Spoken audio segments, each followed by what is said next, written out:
¿Qué tal? ¿Cómo están? Muy buenas tardes, bienvenidos. Arrancamos una nueva edición de Visión 7. 66ª edición de Naciones Unidas. Es el turno de usar la palabra a la presidenta de la Nación, la doctora Cristina Fernández de Kirchner. Señor presidente de la Asamblea, señor secretario general, señores miembros de esta organización, hace exactamente 8 años, en este mismo ámbito y en este mismo estrado, el presidente de mi país, doctor Néstor Carlos Kirchner, apenas a 4 meses de asumir como presidente de la República Argentina, con apenas el 22% de los votos, manifestaba ante esta asamblea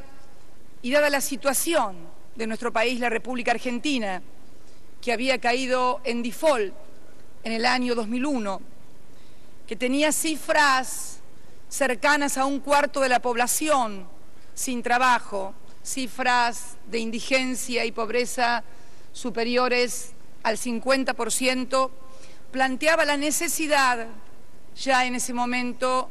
de la reforma de los organismos multilaterales de crédito, especialmente Fondo Monetario Internacional,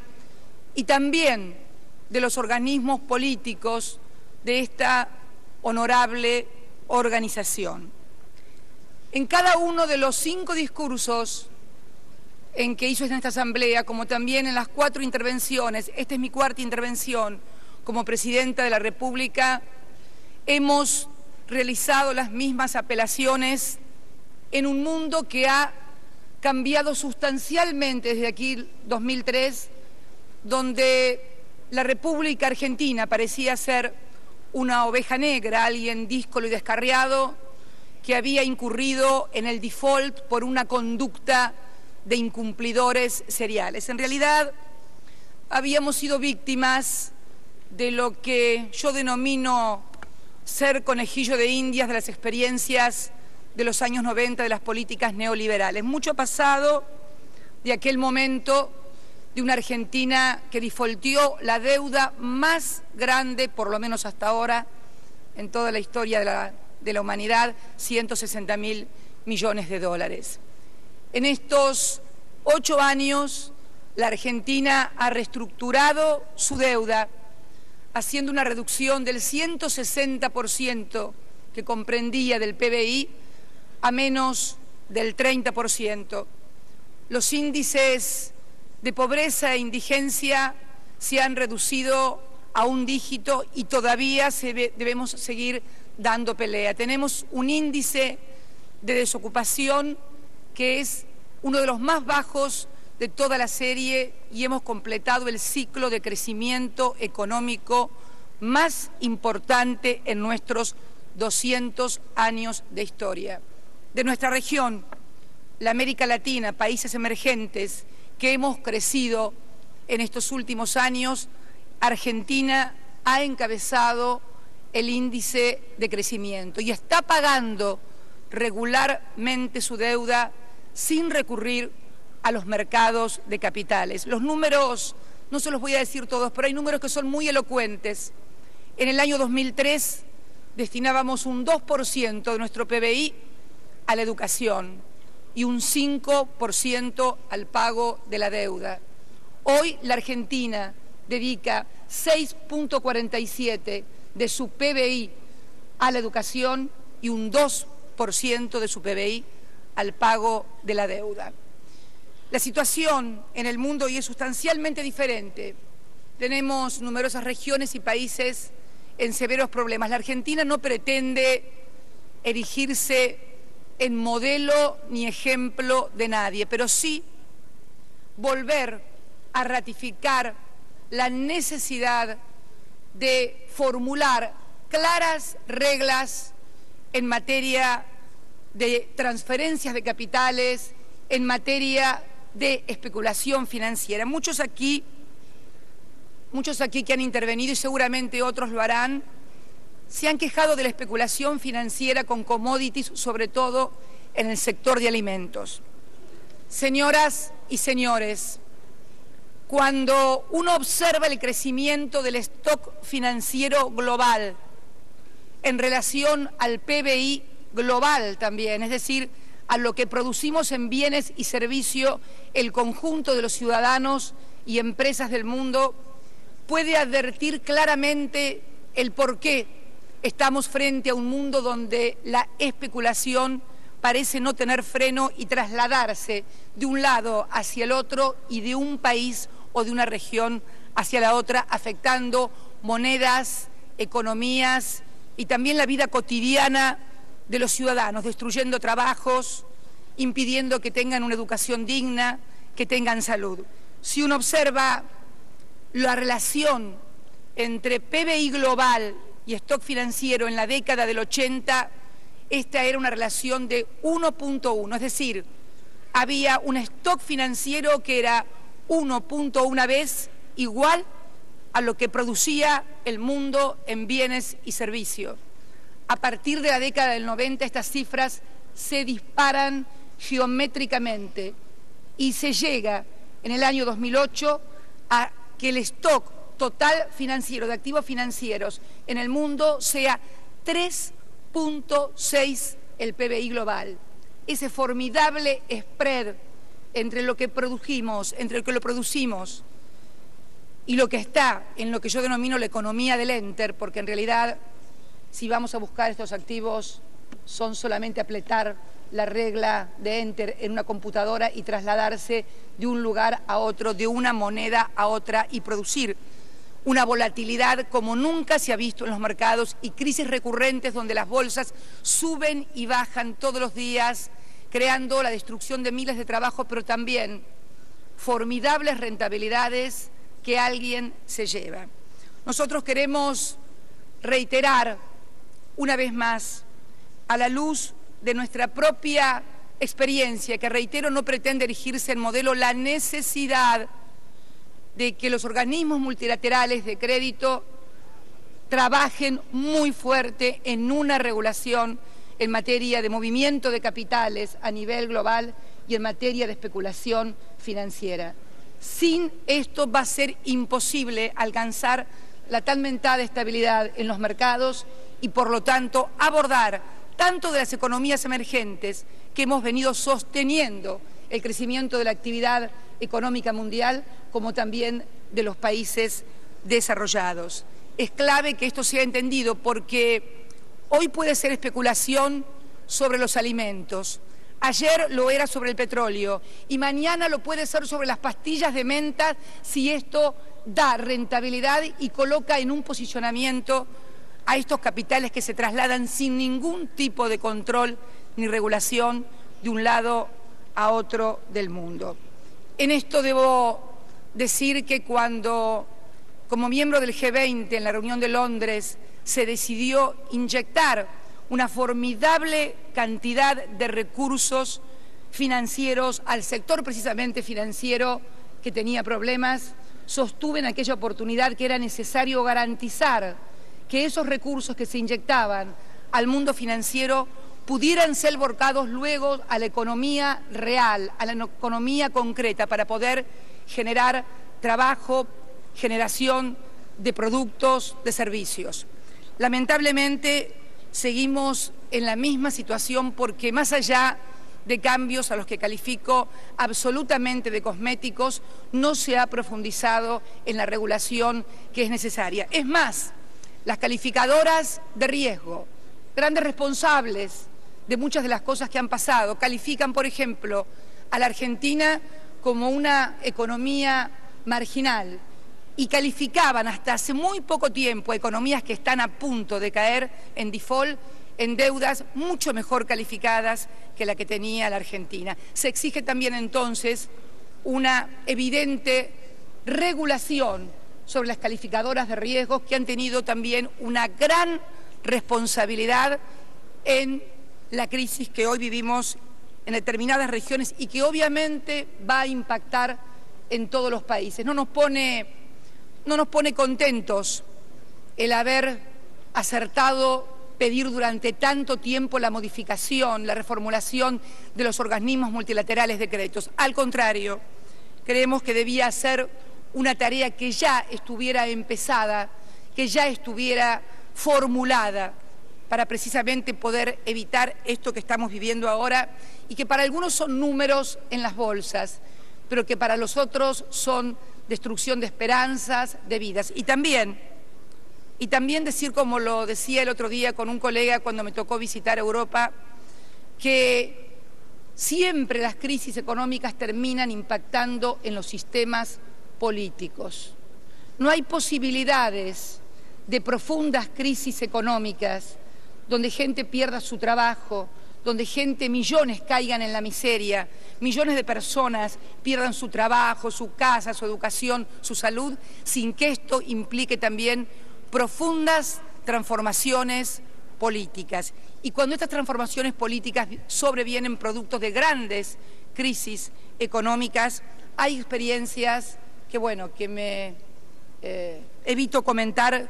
han surgido totalitarismos muchas veces durante el siglo XX, productos de crisis que no han sabido resolverse adecuadamente desde la política. También pedir una vez más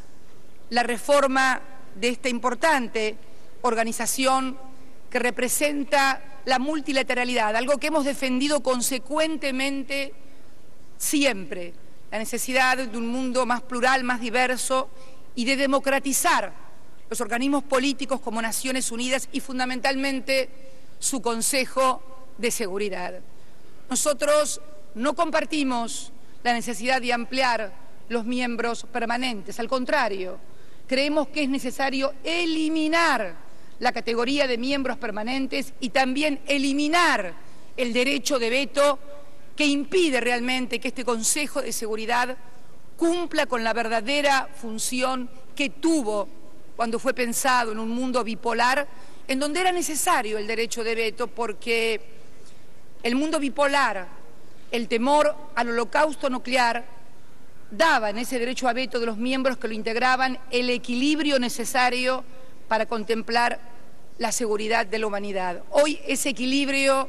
está roto y ese lugar permanente y ese derecho de veto no son para defender la seguridad o la estabilidad universal, sino muchas veces para posicionamientos de los miembros que los integran y que hacen ejercer su derecho. En el último discurso en que intervine aquí, creo haberlo terminado pidiendo que me gustaría mucho que este año Palestina tuviera el lugar número 194 en el concierto de Naciones Unidas.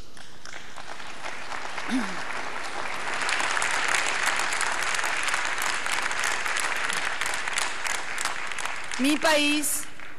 la Argentina, como la mayoría de los países de la América del Sur, ha reconocido al Estado de Palestina. Yo creo sinceramente que impedir el ingreso de Palestina puede ser visto tal vez por algunos como algo beneficioso para el Estado de Israel, pero déjenme decirles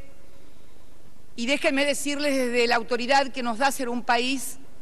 que ha sufrido el flagelo del terrorismo internacional, que impedir que Palestina forme parte de esta asamblea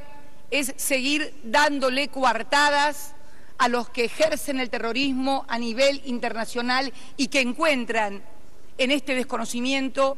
precisamente una de sus falsas argumentaciones para incurrir en sus crímenes. Creo que la no inclusión de Palestina en este año, lejos de dar mayor seguridad y estabilidad al mundo, va a crear mayor inseguridad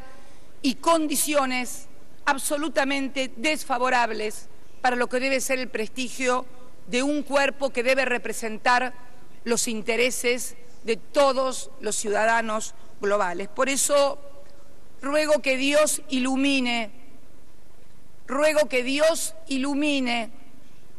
a quienes tienen que tomar esta trascendental y estructural decisión en el mundo para lograr mayor equilibrio y que Palestina pueda tener este año su asiento número 194. Estoy segura que de así lograrlo vamos a contribuir a vivir no solamente en un mundo más seguro, sino también en un mundo más justo. Precisamente también, y casi como concatenado con esta situación que veníamos describiendo acerca de lo que significa la injusticia de ese ejercicio de derecho de veto para los países que conforman, o para determinados países, 5 para ser más precisos, en el Consejo de Seguridad, venimos una vez más aquí, en el seno de Naciones Unidas, a plantear una cuestión también vital, no solamente para los argentinos. Malvinas, la cuestión de soberanía sobre Malvinas, es también una prueba de fuego para este cuerpo, si es posible cumplir con una política que realmente tenga que ver en la multilateralidad y en la obligación por parte de todos los miembros de aceptar las resoluciones de esta Asamblea. 10 resoluciones de esta Asamblea han convocado al Reino Unido de la Gran Bretaña y a mi país a sentarse y a negociar, a conversar sobre nuestra soberanía. Téngase en cuenta que la Argentina no está demandando que se cumpla esta resolución bajo el reconocimiento de la soberanía, no. Simplemente está pidiendo que se cumpla con alguna de las 10 resoluciones de Naciones Unidas en este sentido. Tal vez también podríamos enumerar las 29 resoluciones del Comité de Descolonización, las 11 resoluciones y 8 declaraciones de la Organización de Estados Americanos. Las resoluciones que también distintos foros, desde foros iberoamericanos, desde la UNASUR, del Mercosur, del Encuentro de Países Árabes, Africanos, del mundo entero, reclamando a través de resoluciones y declaraciones el tratamiento de esta cuestión. Y el Reino Unido negándose sistemáticamente a hacerlo y obviamente utilizando para ello su condición de miembro del Consejo de Seguridad con derecho a veto. En el año 2013 se van a cumplir 180 años de que los argentinos fuimos desalojados manu militari de nuestras Islas Malvinas. El año próximo se van a cumplir 30 años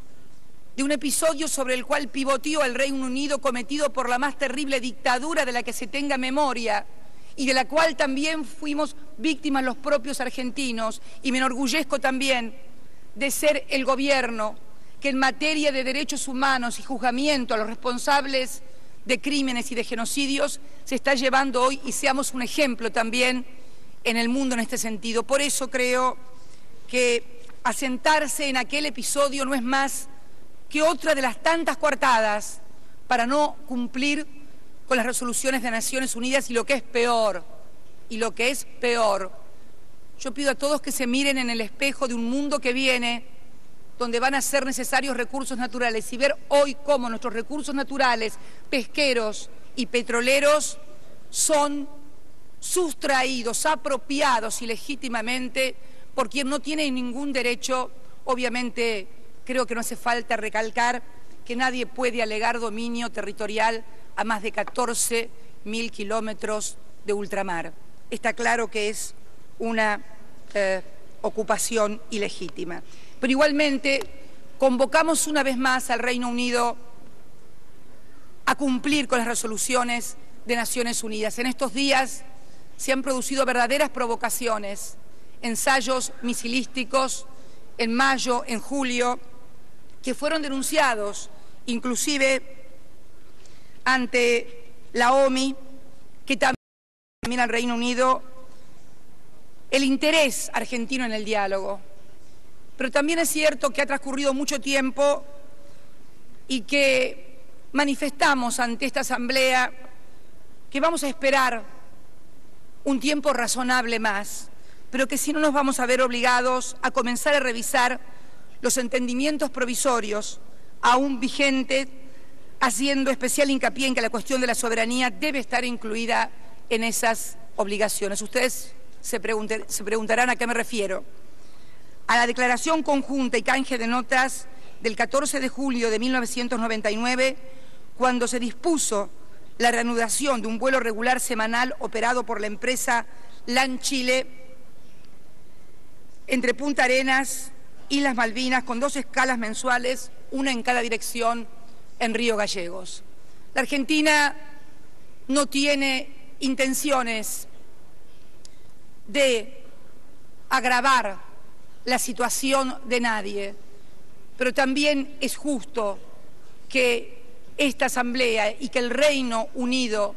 tome conciencia de que es necesario dar cumplimiento a las resoluciones. No podemos estar 180 años, 30 años, como no puede estar Palestina peregrinando durante décadas y décadas para tener un lugar en el mundo, y menos aún los argentinos para reclamar el territorio que legítimamente nos corresponde. No quiero terminar sin referirme también a un tema que ha sido incluido en todas las intervenciones que nos cupieran desde el año 2003 a la fecha el presidente Kirchner y a quien les habla. Yo les decía hace unos instantes, cuando hablaba del tema de Palestina, la autoridad, si es que nos da autoridad, por así decirlo, el hecho de ser uno de los 2 únicos países que en territorio americano ha sufrido agresión del terrorismo internacional. En 2 oportunidades. En 1992, en la voladura de la Embajada de Israel en la ciudad de Buenos Aires, y luego en 1994 en la voladura de la AMIA, que es la organización, una de las organizaciones sociales más importantes de la Argentina. Y fíjense que no hago hincapié en que sean de la colectividad judía. Digo de la Argentina, porque fue un ataque claramente a la Argentina. Hemos venido reclamando que, en virtud de lo dispuesto por la justicia argentina, la República Islámica de Irán se someta a la jurisdicción y permita precisamente que quienes están acusados de haber intervenido con algún grado de participación en el atentado de la AMIA puedan someterse a la justicia. El año pasado lanzamos desde aquí una propuesta que era que si no confiaban en la justicia de nuestro país, podíamos adoptar lo que había sucedido en el caso Lockerbie y elegir un tribunal de un tercer país de común acuerdo entre ambos para poder allí desarrollar lo único que venimos reclamando, que es justicia. Nos plantamos en esto porque es una demanda universal que no reconoce color político, y una palabra, justicia, que puede encontrarse en el Talmud, en la Biblia, en el Corán, y para los que no creen en nada, seguramente también en la Constitución de sus países. El gobierno argentino ha recibido el día 16 de julio un mensaje de la Cancillería iraní que culmina expresando su intención de cooperar e iniciar un diálogo constructivo con la Argentina para ayudar a llegar a la verdad en relación con el brutal atentado cometido contra la Mutual israelita el 18 de julio de 1994. El mensaje que se ha recibido de Irán, si bien significa un cambio de actitud del gobierno, no constituye en sí mismo una satisfacción a nuestros reclamos, que, como lo he dicho con toda claridad, son los de justicia. Sin embargo, se trata de un ofrecimiento de diálogo que la Argentina no puede ni debe rechazar. Estamos aquí, en este lugar, también reclamando diálogo con el Reino Unido y reclamando diálogo entre todos los sectores que conforman este cuerpo. Lo hace en el contexto de su apego al cumplimiento de la obligación de resolver las controversias por medios pacíficos, actitud que la ha caracterizado en toda su historia como nación. Esta posición, en modo alguno, supone que la República Argentina deje de lado los requerimientos emanados de la Justicia Nacional en relación con el juzgamiento de los presuntos responsables de cometer tan atentado. No podríamos hacerlo, por otra parte, porque esto depende de jueces y fiscales. Lo que sí queremos decir es que creemos que ese diálogo debe ser constructivo, que debe ser un diálogo sincero y que debe tener resultados para poder ser creíble y, por lo tanto, no ser entendido simplemente como una maniobra dilatoria o distractiva. Yo quiero finalmente culminar mi intervención. A veces cuando pienso todas las cosas que nos han pasado a los argentinos es como lo que le ha pasado a muchos países en distintas etapas, pero a nosotros nos ha pasado en nuestro territorio, en nuestra historia y a nosotros. La debacle económica y social más terrible de la que se tenga memoria. Todavía también tenemos una potencia que ejerce colonialismo en nuestro país. El terrorismo internacional nos eligió 2 veces como destinatarios de sus ataques. Es como que, si uno se pusiera a pensar, hubiéramos concentrado todos los problemas, las tragedias y las miserias de este mundo en un solo territorio. Nuestra posibilidad de recuperación en lo económico, nuestra incansable e imprescriptible lucha por recuperar lo que es nuestro y también la imprescriptible demanda para reclamar justicia para las víctimas de los atentados y la fortaleza de la cual hemos emergido de todas estas tragedias, me da la confianza y me da la certeza que es precisamente el camino que hemos elegido, el de lograr crecimiento con inclusión social para nuestros compatriotas, el de lograr el respeto irrestricto a los derechos humanos, con juicios por la memoria, por la verdad y por la justicia. El lograr también estar hoy acompañada aquí como presidenta de todos los argentinos por familiares de las víctimas del atentado de AMIA, que confían en que el gobierno va a seguir haciendo lo que siempre ha hecho, que es defender precisamente los valores de la verdad y la justicia, lo que me hace sentir grandes esperanzas para que Dios ilumine a todos los que tengan que tomar decisiones, no en vistas a las elecciones,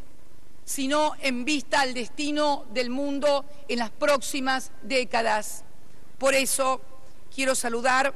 a todos y cada uno de los que hoy han hecho uso de la palabra, a los que también lo harán, y agradecer a todos ustedes el apoyo que a cada una de estas causas han brindado a mi país, la República Argentina. Muchas gracias y que Dios los guarde a todos.